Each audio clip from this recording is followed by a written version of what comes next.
Evening, everyone. Hope everyone is well. Thank you for joining our halachas of Loshon Hara group. We're middle of Sefer Chavetz Chaim, actually nearing the end of the Sefer Chavetz Chaim. We're on Klal Ches, Sif Ches. We're going to try to do Sif Ches and Sif Tes today. Okay, there's a heter brought down in the Yerushalmi that one may speak Loshon Hara about Bali Machlokas. If people having a Machlokas, not just a disagreement, whether, something significant disagreement that's causing issues. So one would be allowed to say Loshon Hara, bring up that machlokas. That's what the heter of the Yerushalmi. Telling other people this machlokas, things like that. Okay, now the Chavetz Chaim quantifies this heter and says the only time a person would be allowed to say Loshon Hara about this machlokas is if he knows that the machlokas will stop if he speaks about it to other people, but if it won't help, if it's not going to stop the machlokas, it's too out of control or whatever it is, so then this heter does not apply. He cannot just say Loshon Hara about a machlokas just because you feel like it. It's only if it has that benefit of stopping the machlokas. Okay. And Chavetz Chaim gives a couple of more qualifications to this heter.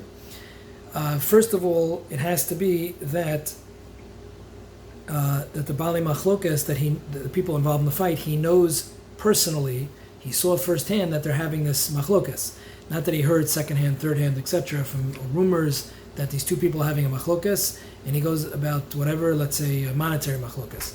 And he says, "Oh, I heard rumors you have a machlokas. I'm going to go spread the Lashon Hara about them because the heter after all, and we'll stop the Lashon Hara." So that does not apply because that's only rumors, or he heard it secondhand or thirdhand, whatever.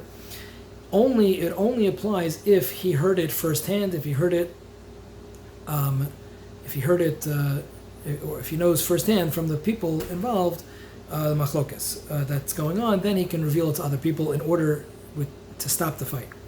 That's the second qualification. The third qualification is he has to have intentions in spreading this Lashon Hara about the machlokas to stop the fight. That's his only intention. He has no ulterior motives. He has no, let's say, hatred for any of the two people involved in the kerfuffle, and therefore that will be the third requirement, that he's l'shem shemayim, not trying to have any personal gain, or not harboring any hatred, and therefore he wants to spread bad things about these people. Okay, the fourth, I should say, requirement is that he knows, similar to the first, is that he knows that the first requirement was that he knows that it'll stop the machlokas. But not only does it have to stop the machlokas, it also has to be the only way to stop the machlokas. In other words, if he would be able to stop the machlokas by not saying Lashon Hara, by going to them privately, going to each side, or mediating between the two sides, or rebuking the two sides, whatever it would be, without making a public ordeal, without saying Lashon Hara to other people about the machlokas, he would be obligated to do that. Even if the other way would be easier, he'd publicly shame them into stopping. He starts spreading the story to other people, it might stop them faster. That's not a heter. The only time it would be permitted is if they're, besides the other qualifications, the other criteria, it would be permitted only if the only way to stop the machlokas is to start spreading the Lashon Hara around town, or to relevant people, or to people in general, which would then cause them to stop their fight. Okay, but otherwise, if he could stop it in another way that doesn't involve Lashon Hara, he would be obligated to stop the machlokas in the other way.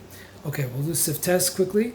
Chavetz Chaim writes that even to embarrass or to denigrate or to say bad things about people who are dead, say Lashon Hara about the dead, is also usher. It's also forbidden, and the poskim write that this is not only forbidden, but it's a takana back from the kadmonim. I think it means even from the gaonim. It's way back, even before the rishonim.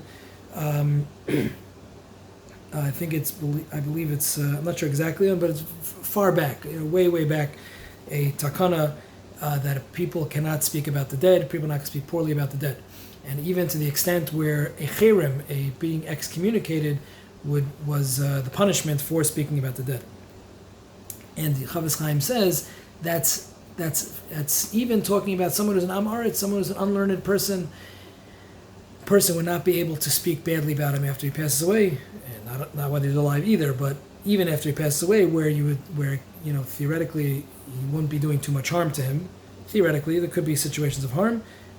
It'd be, maybe you could say there's less harm. There's more of a reason that it should be okay. Perhaps one would say.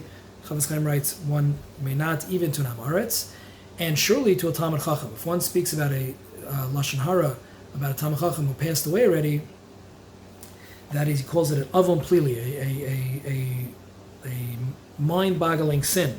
It's a very terrible sin, and he's chayiv nidui, which is a form of excommunication. Someone to speak about a Talmid Chacham who passed away, and sometimes people have to be careful about this thing. I'll just tell you something interesting. I heard there was a very big fight in the 1700s between Rav Yaakov Emden and Rav Yonasan Eibshitz. I'm sorry, it slipped my mind for a second. Very big machlokas, and it got way out of hand. And I heard people say, I cannot remember exactly where I heard this from, but it was said that and in history these people are accepted as great gedolim, unbelievable gedolim.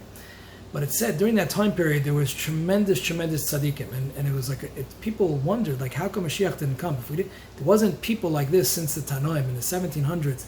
There was people. There was the Vilna Gaon. There was the Pnei Yeshua. There was on and on of Yaakov Emden, Yonasan Eibshitz. It's a list. It's the who's who of Achronim of Gedolei Yisrael, all-time great Gedolei Yisrael. And it was said that I forgot if a reliable source that the reason Mashiach didn't come during this generation is because of this machlokas. The Satan intervened and caused the machlokas, which started out between Rabbi Yonasan Eibshitz and Rabbi Yaakov Emden, was perfectly l'shem shamayim, whatever the machlokas is about. You could learn the history about it. It's very interesting and also sad, but that also an interesting point in Jewish history. But the Talmidim of these two giants took it to the next level, it got out of control, and because of that there was a tremendous machlokas amongst major factions of Ashkenazi Jewry, and that caused some said that caused Mashiach to be prevented from coming. So a person has to be very careful about speaking, about Loshon Hara, speaking sure about Talmid Chachamim, and even Talmid Chacham who passed away. And the Chavetz Chaim will just conclude with one more thought. The Chavetz Chaim says that this applies to the person. What we talked about is to the person, but surely to speak about his Torah, it's kol shekain, it's usher to embarrass his Torah. If somebody takes his sefer, takes a gadol sefer, and he denigrates his Torah writings, his Torah work, that is for sure usher. Even though you say it's not the person, but it's the Torah writing is for sure usher. Even if a person disagrees, a person can disagree respectfully, without having to say Loshon Hara. A person can say that's his opinion. My opinion is like this. I disagree because of this, whatever it is. But to go so far as say Loshon Hara about his Torah works, that's for sure is usher. Okay, we'll hold it here. Thank you for joining. Until next time, have a great evening.